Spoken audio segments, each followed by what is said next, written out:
제가 어렸을 적에 우리 조그만한 골목길에서 늘 그렇게 아이들하고 놀았습니다. 놀다가 애들이 이제 아빠 자랑을 했던 기억이 납니다.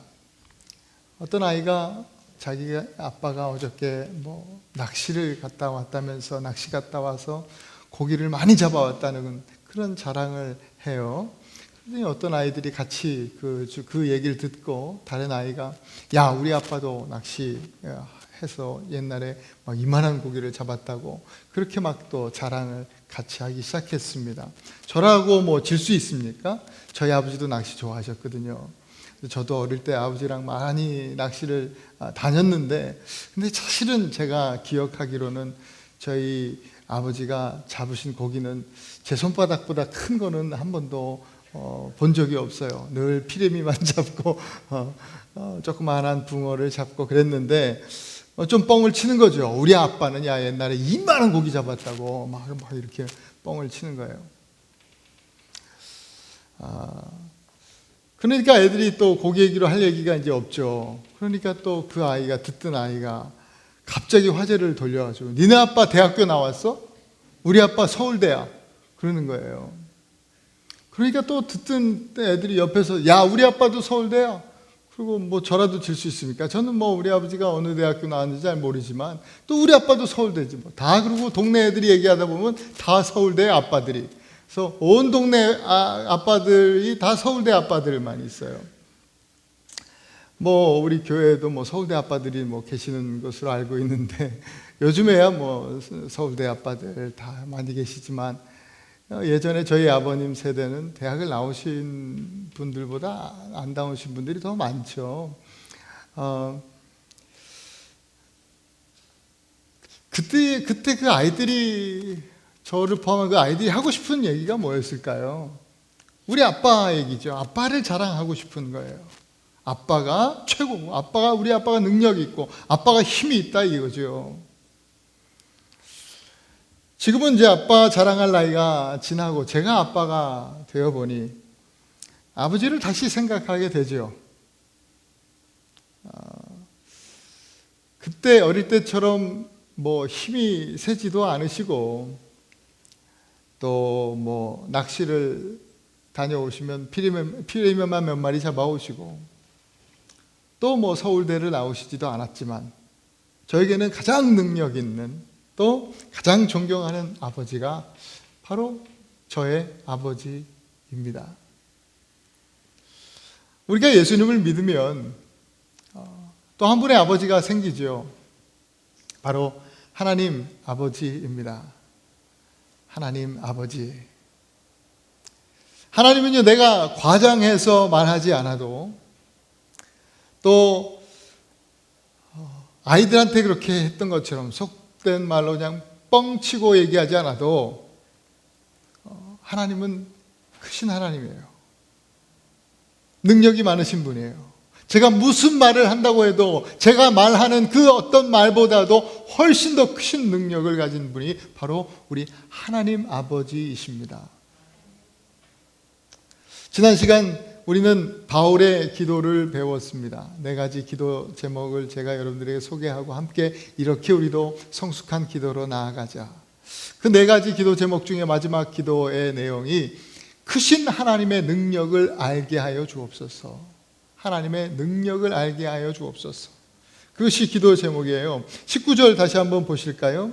그 힘의 위력으로 역사하심을 따라 믿는 우리에게 베푸신 능력에 지극히 크심이 어떠한 것을 너희로 알게 하시기를 구하노라. 우리는 하나님 아버지의 능력이 얼마나 큰지 분명히 알아야 됩니다. 세상은요, 능력을 평가하고 그 능력을 수치화합니다. 그래서 사람이 가진 능력에 따라서 그 사람의 가치를 부여하고 또 소위 얼마짜리로 그렇게 등급을 나누는 것입니다. 그것이 우리가 사는 세상이에요. 그러나 우리에게 베푸신 하나님의 능력은요, 평가될 수 없죠. 수치화될 수 없습니다. 능력이 큰데 정말 얼마나 크냐를 평가하고 수치화할 수 없다는 얘기죠. 그래서 바울은요, 하나님의 능력을 지극히 크다라고 설명하고 있어요. 지극히 크다. 이 지극히란 말이 대체 얼마만큼 큰 건지 좀 궁금했어요. 그래서 그 단어 자체를 그냥 심플하게 그 단어를 좀 찾아봤어요. 지극할 때 이 지자라는 한국말 그 한자어를 보니까 이 화살이요. 화살이 땅에 박힌 그것을 형상화시킨 글자예요. 그 내용을, 그 어원을 좀 더 찾아보고 공부해 보니까 활을 하늘로 힘껏 당겨서 쐈을 때 쫙 끝까지 올라가서 마지막에 이제 올라가다 땅으로 떨어질 거 아닙니까? 그래서 다시 돌아와 땅에 콱 박힌, 화살이 땅에 박힌 모습, 이것을 형상화한 글씨가 바로 지자입니다. 그리고 극자는 남극, 북극 할 때 마지막 끝이다라는 뜻이죠. 극자. 그러니까 지극히라는 말은 관역의 끝이 어디든지 간에 그 끝에 정확히 이 화살이 가서 나라가 박히는 것, 그것이 지극히라는 말의 그 어원적인 의미입니다. 그것을 생각해 보니까 지극히 크신 하나님의 능력이라 하면 첫째로 하나님의 능력이 영원한 능력이다라는 사실을 우리는 알 수 있습니다. 지구 끝에서 끝까지라도, 남극에서 북극, 지구 여기서 화살을 쏘면 반대편에 가서 이 관역이 화살이 갖다 맞추는 거예요. 이건 누구도 불가능한 일인데요. 하나님은요, 남극에서 북극, 지구 한 바퀴가 아니라 수천 바퀴라도 문제가 아니에요. 정확히 그 관역에 당신이 계획하신 대로 갖다 맞추시는 분이에요. 그 남극에서 북극, 지구 한 바퀴 이렇게 생각해 보니까 그것이 사실은 지구의 자전, 공전, 이게 시간이잖아요. 시간. 그래서 하나님의 능력은 시간의 제약을 받지 않고 영원한 것이다, 영원한 능력이다라고 말씀드린 거예요. 과거이나 지금이나 변함없는 하나님의 능력이에요. 그래서 구약에 놀라운 나타나 있는 하나님의 능력들이요, 놀라운 기적들이요, 홍해를 가르신 하나님의 기적이요, 그 능력이요, 오늘 그리스도 안에서 우리가 믿음 안에서, 하나님을 믿는 그 믿음 안에서 우리도 그 홍해를 가르치는 하나님의 능력을 경험하게 되는 것이죠. 믿음 안에서 두 발로 바다를 걷게 되는 그런 능력을 우리가 경험하게 되는 것입니다. 또한 하나님의 능력은요, 전능하신 능력이에요. 전능하다라는 말은요, 내가 계획한 대로, 생각한 대로 그 어떤 것이든지 할 수 있는 것을 말합니다. 전능이란 뜻입니다. 그러니까 하나님은요, 당신이 계획하신 대로, 뜻하신 대로 모든 것들을 행하실 수 있는 분이다, 이 말이죠. 따라서 그의 위대하신 뜻은 반드시 이루어지게 되어 있습니다. 저와 여러분들이 향한 하나님의 계획도 반드시 이루어질 줄 믿습니다. 그리스도 안에서 우리 아버지가 전능하신 하나님이시기 때문이에요. 오늘 본문 20절 말씀에 보니까 이 능력이 그리스도 안에서 역사했다라고 했습니다. 영원하시고 이 전능하신 하나님의 능력이 그리스도 안에서 나타났다. 그래서 우리는 그리스도 안에서만 하나님의 능력의 어떠함을 알 수가 있는 거예요. 그리스도 안에서만.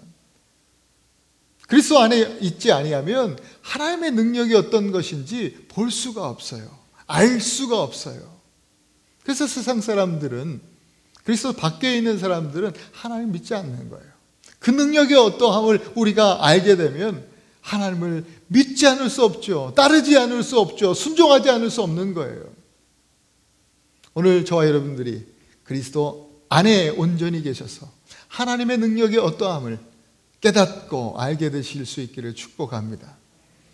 그러면 하나님께서 그리스도 안에서 구체적으로 어떤 일을, 그리스도를 통해서 그리스도에게 어떤 그 기적을, 능력을 행하셨는가, 오늘 본문에 바울은 이렇게 이야기하는 것입니다. 첫째로 하나님의 능력은 그리스도 안에서 부활로 나타났습니다. 죽은 자들, 모든 죽은 자들 가운데서 다시 살리셨다 10절에 그랬죠. 예수님이요 죄를 짓지도 않으시고 그리고 또 정죄를 받으실 일도 없고 죽으실 이유가 없으신 분이 죽은 자가 되신 것은 우리의 죄를 대속하시기 위함이에요. 오늘 우리 찬양대 찬양 그 가사 바로 그대로죠. 성자의 죽음은요 성부 하나님의 가장 큰 사랑의 표현이에요. 예수님께서 죽으신 후에 사흘 만에 다시 살아나셨습니다. 부활하셨습니다. 여러분, 십자가 죽음은 우리를 향한 하나님의 가장 큰 사랑의 표현이라고 한다면 예수 그리스도의 부활은 우리를 향한 하나님의 가장 큰 능력의 표현입니다. 죽었다가 다시 살아나는 경우를 우리는 성경에서 종종 보죠. 구약에도 그런 사건들이 있고 신약에도 있습니다. 근데 그 부활은요 일시적인 거예요. 제한적입니다. 그 부활한 사람들이 다 죽었어요. 결국은 죽습니다. 그러나 예수님의 부활은 달라요. 예수님의 부활은 영원한 부활이에요. 이전의 몸을 가지고 다시 그 몸이 다시 살아난 것이 아니라 완전한 생명으로, 새로운 생명으로, 영생을 가진 몸으로 다시 사신 거예요. 어디에도 제한되지 않고 다시는 죽지 않는 그러한 완전한 부활입니다. 여러분, 세상에는요 죽음을 막을 수 있는 능력이 없습니다. 죽은 사람에게 생명을 또 그것도 영생을 부여할 능력도 세상에 없습니다. 그러나 지극히 크신 하나님의 능력은 그리스도 안에 있는 우리를 완전한 부활로, 예수님처럼 완전한 부활로 일으켜 주실 줄 믿습니다. 그것이 하나님의 능력입니다. 우리의 마지막 신앙 고백이 뭡니까? 우리의 마지막 신앙 고백, 우리 사도신경으로 신앙 고백하잖아요. 몸이 다시 사는 것과 몸의 부활과 영원히 사는 것을 믿습니다. 오늘도 우리는 그렇게 고백하지 않았습니까? 여러분, 그것이요 먼 훗날에만 일어나는 일이 아니라는 것이에요. 그리스도께서 이미 이루신 일, 이미 이루신 그 놀라운 하나님의 능력, 이미 보이신 능력은 성령 안에서 오늘 우리에게 누려지는 은혜임을 우리가 기억해야 됩니다. 그리스도께서 주신 이 은혜를 성령 안에서 우리는 거듭 경험하게 되는데, 이 부활은 곧 우리에게 거듭남, 본어게인, 중생이라는 것으로 경험되는 거예요. 하나님의 능력은 부활하신 예수 그리스도 안에 있는 우리에게 성령의 거듭남으로 나타나는 거예요. 부활, 성령의 거듭남, 이렇게 여러분 연결시켜서 생각하세요. 성령은 우리를 완전히 새롭게 하십니다. 부활하면요 전제 조건이 있어요. 어떻게 해야 돼요? 죽어야 돼요. 죽지 않고 어떻게 부활해요? 부활은 반드시 죽어야 돼요. 그래서 믿는 자는 이렇게 고백하는 거예요. 갈라디아서 2장 20절이죠. 한번 같이 읽겠습니다. 시작. 내가 그리스도와 함께 십자가에 못 박혔나니 그런즉 이제는 내가 사는 것이 아니요 오직 내 안에 그리스도께서 사시는 것이라. 이제 내가 육체 가운데 사는 것은 나를 사랑하사 나를 위하여 자기 자신을 버리신 하나님의 아들을 믿는 믿음 안에서 사는 것이라. 아멘. 사순절 지나고 있지 않습니까? 지난주 우리 수요일 날이 제의 수요일, 그렇게 애슈언스 데이 그렇게 얘기합니다. 또 다른 말은 참회의 또 성회의 수요일 이렇게 합니다. 전통적인 아주 전통적인 교회나 또 캐톨릭이나 이 제의 수요일 때는 이 죄를 여기 십자가 이렇게 바르죠. 뭐 여러분 어떤 직장에서는 동료들이 어떤 사람들, 미국 사람들이 이렇게 시커먼 그리고 이렇게 다니시는 분들을 보신 적이 있으실 거예요. 그 죄는요 종려나무 가지를 태워서 그 종려나무 가지 죄를 사용해서 십자가를 여기 그려서 이렇게 다니는 거예요. 죄를 머리에 뒤집어 쓴다는 것은 회개의 의미죠. 회개의 의미고, 그 종려나무 가지, 종려나무는요 승리와 성공을 이야기해요. 결국은 나의 성공, 내가 성공을 바라던 나의 옛사람이 죽는 거죠. 완전히 죄가 되는 거예요. 십자가를 그림으로 뭐예요? 이제는 내가 아니라 내가 죽고 예수 그리스도가 사신다. 그게 이제 사순절의 시작입니다. 우리는 그렇게 시작한 거예요. 그것이 영적으로는 성령의 거듭남이지요. 성령으로 거듭나는 것. 여러분, 이것은요, 해도 되고 안 해도 되는 그런 문제가 아니에요. 우리가 예수 그리스도를 진짜 믿으면요, 반드시 회개하게 돼 있어요. 뭐 그냥 어떤 날이라고 해서 십자가를 그리고 뭐 그렇게 표현하는 것이 아니라 정말 진정으로 죄에 대해서 하나님 앞에 죽게 되는 것이죠. 죄에 대해서 완전히 죽으면 그제서야 이제 하나님의 능력을 경험해요. 다시 살리시는 하나님의 능력이에요. 이것이 거듭남입니다. 저와 여러분들은 반드시 성령으로 거듭나셔야 됩니다. 여러분, 성령으로 거듭나시기 바랍니다. 반드시 거듭나셔야 돼요. 왜? 예수님이 이렇게 말씀하셨어요. 요한복음 3장 3절이죠. 같이 한번 읽을까요? 시작. 예수께서 대답하여 가라사대 진실로 진실로 내게 이르노니 사람이 거듭나지 아니하면 하나님 나라를 볼 수 없느니라. 거듭남과 구원은 다른 게 아니에요. 죄에 죽고 완전히 의에 대해서 예수 안에서 우리가 다시 살아나는 것, 이게 중생이요 거듭남인데 이것이 구원입니다. 반드시 거듭나야, 예수로 말미암아 거듭나야 천국에 가는 거예요. 그러니 해도 되고 안 해도 되는 이런 문제가 아니죠. 여러분, 반드시 거듭나야 합니다. 거듭난 사람들은 또 이렇게 고백합니다. 고린도후서 5장 17절입니다. 함께 읽겠습니다. 시작. 누구든지 그리스도 안에 있으면 새로운 피조물이라 이전 것은 지나갔으니 보라 새 것이 되었도다. 아멘. 여러분 모두 성령의 거듭나게 하시는 은혜로 예수 그리스도의 부활의 영광을 맛보고 충만하게 누리실 수 있기를 축원합니다. 두 번째, 하나님의 능력은요, 예수 그리스도 안에서 승천하심으로 나타났어요. 승천. 예수님 부활하시고 또 40일 동안 이 땅에 계시면서 부활하심을 증언하고 또 마지막 하나님 나라에 대한 말씀을 나누시고 하늘로 승천하셨죠. 그 하늘로 승천하시는 모습을 성경에 보니까 사도행전의 1장에 보면 수많은 사람들이 목격했어요. 당시에 증인들이 참 많았어요. 한 명만 봤다 그러면 그건 뭐 문제가 있는 건데, 그 당시에 수많은 사람들이 보았기 때문에, 목격했기 때문에 너무나 분명한 역사적 사실입니다. 예수님의 승천, 이와 같이요, 때가 되면 하나님은요, 그리스도 안에 있는 성도들을 예수님처럼 하늘로 올리시고 하나님 옆에 앉히실 거예요. 우리들은 하나님 옆에서 영원한 기쁨 가운데 영광과 존귀와 찬송을 드리게 될 것입니다. 하늘에 올라가서 하나님과 함께 있는 것, 이것도요 사실 먼 미래에 일어나는 일만은 아닙니다.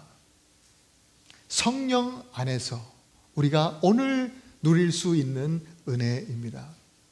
그리스도께서 이미 보여주신, 그리스도를 통해서 이미 하나님께서 능력을 보여주신 이 놀라운 그 능력이요, 성령 안에서 오늘 우리에게도 경험되는 것입니다. 하나님의 능력은요, 승천하신 예수 그리스도 안에 있는 우리에게 성령의 내주하심으로 나타납니다. 승천과 성령의 내주를 우리가 연결해서 여러분들이 기억하실 수 있으면 좋겠습니다. 여러분, 내주라는 말은 그 의미는 올레자거든요. 이게 오셔서 거주한다, 거하신다, 이런 의미예요. 하나님이 하늘에 오신 예수님과 늘 함께 계신 것처럼 성령님께서 이제 우리 가운데 오셔서 늘 함께 하신다는 얘기죠. 이 내주라는 그 신학적인 표현을 요한은 이렇게 잘 표현하고 있어요. 4장 13절부터 15절 말씀인데요, 이 말씀도 함께 읽어보겠습니다. 시작. 그의 성령을 우리에게 주심으로 우리가 그 안에 거하고 그가 우리 안에 거하시는 줄을 아느니라. 아버지가 아들을 세상의 구주로 보내신 것을 우리가 보았고 또 증언하노니 누구든지 예수를 하나님의 아들이라 시인하면 하나님이 그 안에 거하시고 그도 하나님 안에 거하시니라. 고린도전서 3장 16절도 같이 읽습니다. 시작. 너희가 하나님의 성전인 것과 하나님의 성령이 너희 안에 거하시는 것을 알지 못하느냐. 우리 안에, 그리스도 안에서 거듭난 우리 안에는 성령님이 늘 내주하고 계십니다. 우리는 성령의 내주하심으로 인해서 하늘에 오르신 예수님처럼 하나님 임재를 경험하면서 살아가는 것입니다.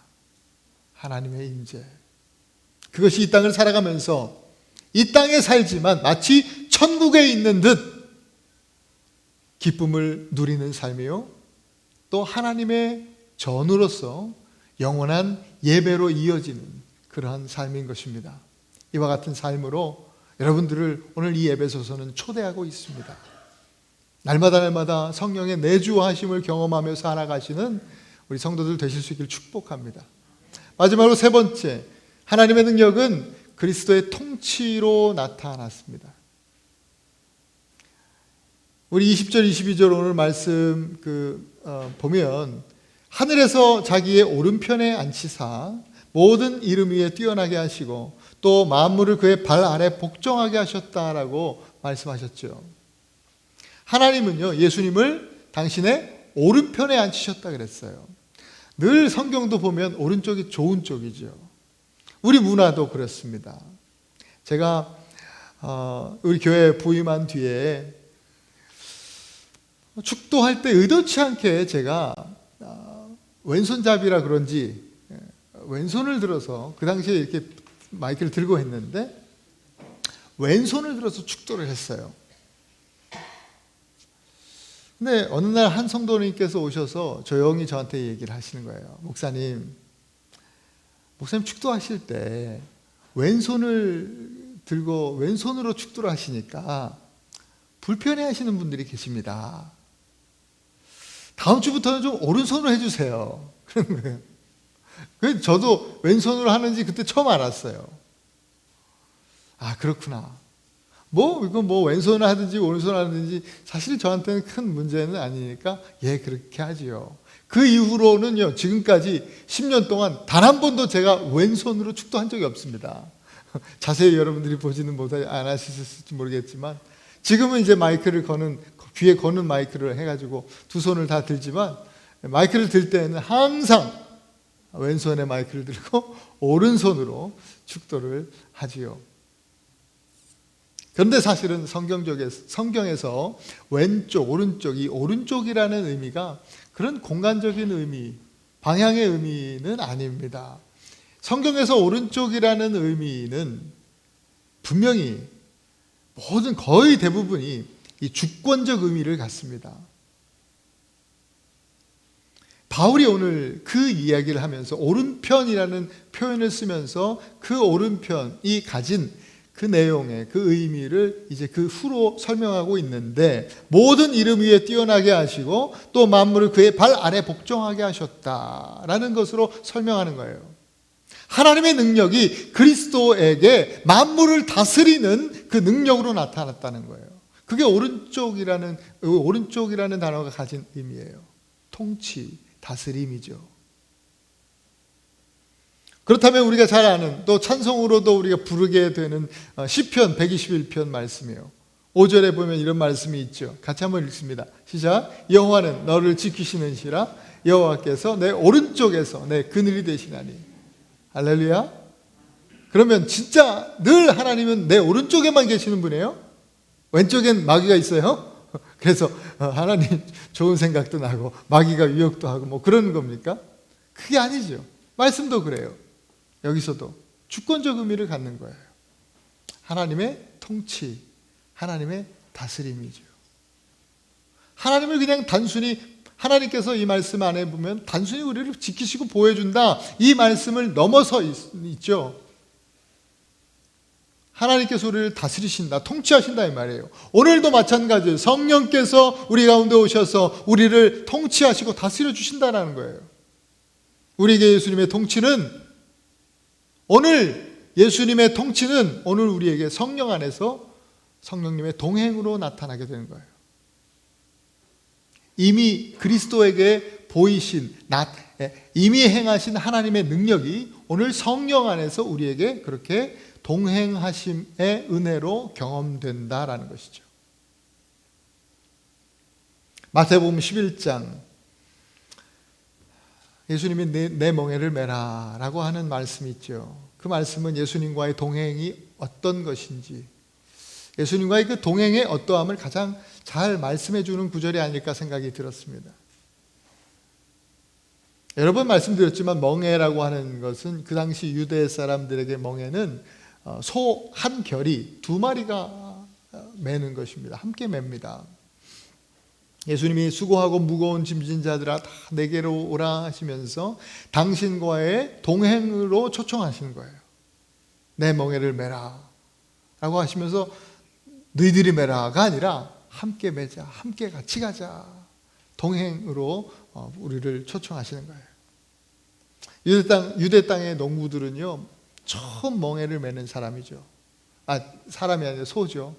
그 처음 멍에를 맨 만큼 큰 이 소를 반드시 어미소와 같이 멍에를 매도록 묶어줍니다. 어린 소는 한 번도 멍에를 지어본 일이 없기 때문에 불안하고 두렵고 일을 할 줄도 몰라요. 그런데 어미소와 함께 묶어주면 안정감을 누립니다.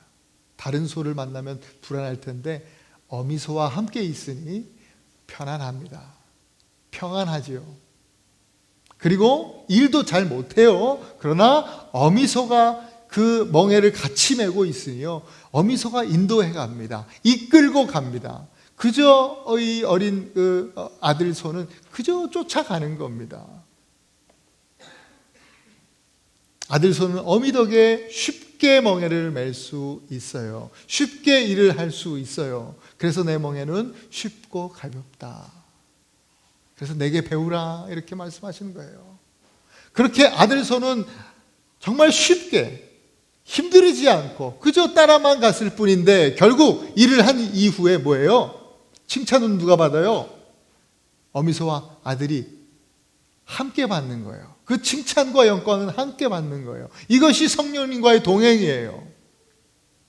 우리가 주님의 멍에를 메고 성령님과 동행하는 삶을 살면 여러분, 우리의 삶이 쉬워져요. 모든 것이 쉬워져요. 하나님의 인도하심 따라 사는 거예요. 하는 일 없어요. 사실 할 줄 아는 것도 없어요. 그러나 성령의 인도하심 따라서 가면 결국 사실은 주님이 다 하셨지만, 우리 주님이 다 하셨지만 마지막에 칭찬은 누가 받아요? 영광은 누가 받아요? 우리가. 예수님과 함께 우리가 칭찬과 영광을 받게 되는 거예요.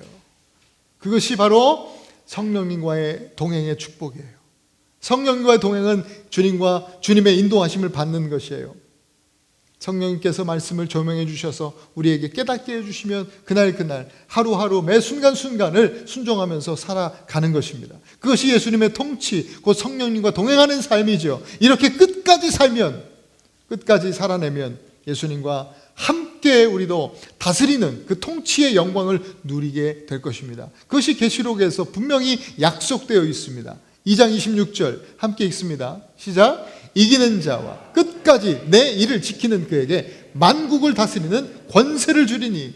예수님만 천하만국을 다스리는 그 예수님만 다스리는 분이 아니라 곧 우리에게도 이 권세를 주시겠다. 그래서 우리는 예수님과 함께 통치와 또 다스림의 그 놀라운 능력을 맛보는 하나님의 백성이 될 것이다 라는 것입니다. 자, 지극히 크신 하나님의 능력이 예수님의 부활과 승천과 또 통치, 다스리심으로 나타났습니다. 바울은 하나님의 능력에 대한 이야기를 여기서 끝내지 않고 한 절 더 이어갑니다. 하나님의 능력의 결론은 바로 이것이에요. 그를 만물 위에 교회의 머리로 삼으셨느니라. 교회는 그의 몸이니 만물 안에서 만물을 충만하게 하신 이의 충만함이니라. 바로 교회입니다. 하나님께서 그리스도를 통해서 보이신 그 지극히 크신 능력, 그 능력의 이유가 바로 교회에 있는 거예요. 하나님은 예수님을 교회의 머리가 되게 하셨어요. 그리고 교회는 예수님의 몸이 되게 하셨죠. 이것이 지극히 크시며 또 신비로운 하나님의 능력입니다. 그리스도의 몸인 교회가 있기 때문에 오늘 이 시대에 그리스도 예수님께서 하늘에 하나님 오른편에 계시지만 그리스도의 몸인 교회가 이 땅에, 이 세상에 있기 때문에 지금도 이 땅에서 지극히 크고 높으신 또 놀라우신 하나님의 능력이, 또 선하신 능력이 오늘도 우리 삶에서 나타나게 되는 거예요. 교회 때문에 그렇습니다. 바울은요, 세상은 하늘과 땅이 분열되어 있는 것이다. 또 너희와 우리가 분열되어 있다. 이방인과 유대인이, 사람과 사람이 갈라져 있다. 완전한 분열의 상태다. 이런 이야기를 에베소서에서 말씀했습니다. 그런데 예수님께서 이 모든 분열을 하나로 통일하셨다. 하나 되게 하셨다. 라는 거예요. 이게 바로 구원이라는 것이죠. 구원은 바로 하나님과 하나 되는 것이고 사람과 사람이 하나 되는 것이다. 이렇게 바울은 이야기해 주었습니다. 이 구원이 이미와 아직의 상태, already not yet 지난번에 말씀을 드렸는데 혹시 처음 들으시는 분들은 이전 설교를 유튜브를 찾아서 들으시고 구독과 좋아요를 누르시면 감사하겠습니다. 한 가지 예를 들고 마칩니다. 한 천재 의사가요, 획기적인 암 치료법을 발견했다고 여러분 가정해 보십시다. 반드시 낫습니다. 그런데 이 천재 의사만 알고 있는 방법이에요. 이 치료법은. 확실한 치료법이 있어요. 그렇다고 온 세계 암 환자들이 다 치유를 받습니까? 아니에요. 다 치료를 받으려면 모든 전 세계 의사들이 이 치료법을 갖고 있는 확실한 치료법을 배워야 돼요. 공부해야 돼요. 그 훈련해야 됩니다. 그리고 그것으로 끝나면 안 돼요. 배우고 훈련한 것을 가지고 나아가서 치료해 주어야 됩니다. 바로 이것이 이 시대의 교회, 그리스도의 몸인 교회가 해야 할 일입니다. 분열이라고 하는 이 암적인 것은 여러분 분명하게 치유될 수 있어요. 통일될 수 있습니다. 분열된 하나님과 인간이 하나 될 수 있습니다. 분열된 모든 민족과 열방이 하나 될 수 있습니다. 전쟁이 그치고 하나님의 샬롬 평화가 임할 수 있습니다. 그러나 이를 위해서 확실한 분열을 치료하시는 예수 그리스도를 알아야 하는 것입니다. 예수 그리스도의 진리와 은혜와 사랑과 용서, 그 복음을 전해야만 하는 거예요. 예수 그리스도의 구원을 이루시는, 예수 그리스도는 구원을 이루시는 하나님의 도구가 되시고요. 교회는 예수 그리스도의 도구가 되는 거예요. 그리스도는 교회의 머리시고 또 교회는 그리스도의 지체들이죠. 손과 발이죠. 의사들이 치료법을 배우고 훈련하고 나가야 되는 것처럼 이 땅의 교회인 우리는 그 영원한 분열의 완전한 치료가 되시는, 치유가 되시는, 회복이 되시는, 영원한 소망이 되시는 그리스도를 배우고 훈련해야 되는 것입니다. 복음으로 무장해야 되는 것이죠. 그것이 바로 그리스도의 충만이고 성령의 충만이에요. 그것이 능력의 충만이에요.